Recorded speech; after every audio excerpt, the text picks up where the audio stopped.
একদিন বিকালে হঠাৎই বৃষ্টি শুরু হলো ঝিলিকদের গ্রামে।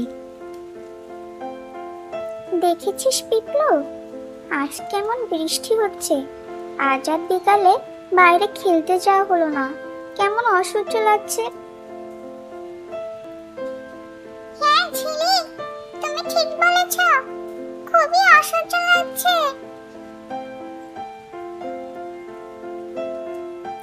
ঠিক তার কিছুক্ষণ পরেই ঝড়ের দমকা হাওয়ায় কোথা থেকে যেন একটা ছোট বুনো ভূত এসে পড়ে তাদের উঠানে।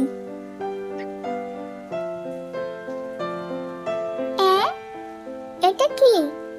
একটা ছোট্ট ভূত কোথা থেকে উড়ে এসে পড়লো, কেমন বিচ্ছিরি দেখতে। হ্যাঁ ঝিলিক, তুমি ঠিক বলেছ, কেমন ছোট্ট আর বিচ্ছিরি দেখতে এই ভূতটা।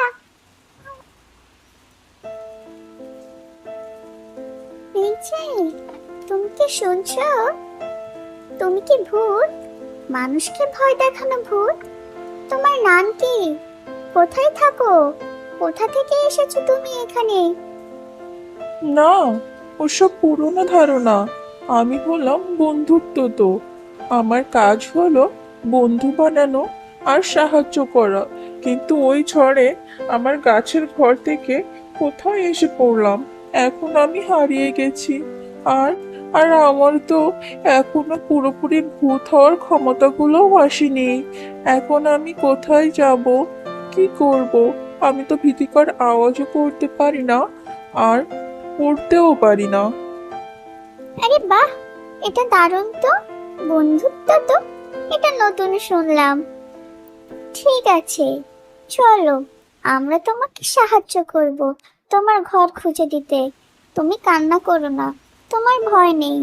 তুমি আমাদের তোমার বন্ধু ভাবতে পারো। ঝিলিক আর পিপলু মিলে বুনো ভূতকে তাদের ঘরে নিয়ে যায়।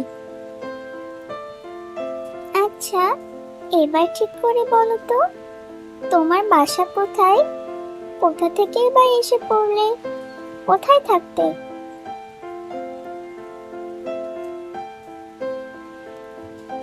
আমার তো ঠিক মনে নেই। আমি ভালোভাবে বলতেও পারবো না। শুধু এতটুকুই জানি, সে বিশাল একটা বটগাছ ছিল। এখন তো আমি উড়েও আর যেতে পারবো না। ঝিলিক ভেবে দেখলো শহরের ওপারেই আছে একটা বড় বটগাছ। ও, শহরের ওপারেই তো একটা বড় বটগাছ আছে, কিন্তু সেখানে যেতে হলে একটা বড় খালি জায়গা পার হতে হবে। সেখান দিয়ে উড়ে যাওয়াটা তোমার জন্য অনেক শক্ত হবে। আমরা বরং পিপুলের সাহায্য নেব, পিপুল আমাদের সাহায্য করবে। ঠিক আছে, আমি সাহায্য করব মনুকে। আমি বুনো শাড়ির একটা আঁচল ঠোঁট দিয়ে ধরে রাখবো। এতে করে বুনো মাটি থেকে উপরে থাকবে আর হাওয়ায় ভাসবে।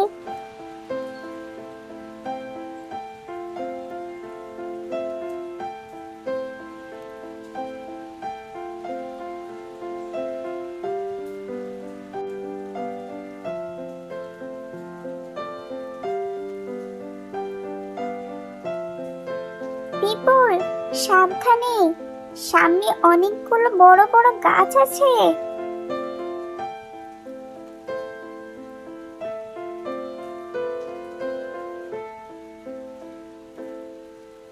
গুড জব পিপুল, তোমরা ভালোই আগাচ্ছ।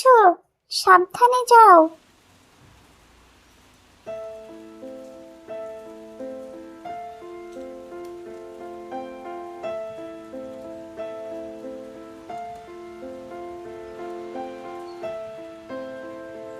তোমরা অনেক ভালো। তোমাদের ধন্যবাদ। তোমরা আমার অনেক উপকার করলে। বন্ধু মানেই তো বন্ধুর বিপদে পাশে থাকা। আমরা আমাদের বন্ধুত্বের দায়িত্ব পালন করলাম। তুমি অনেক ভালো থেকো।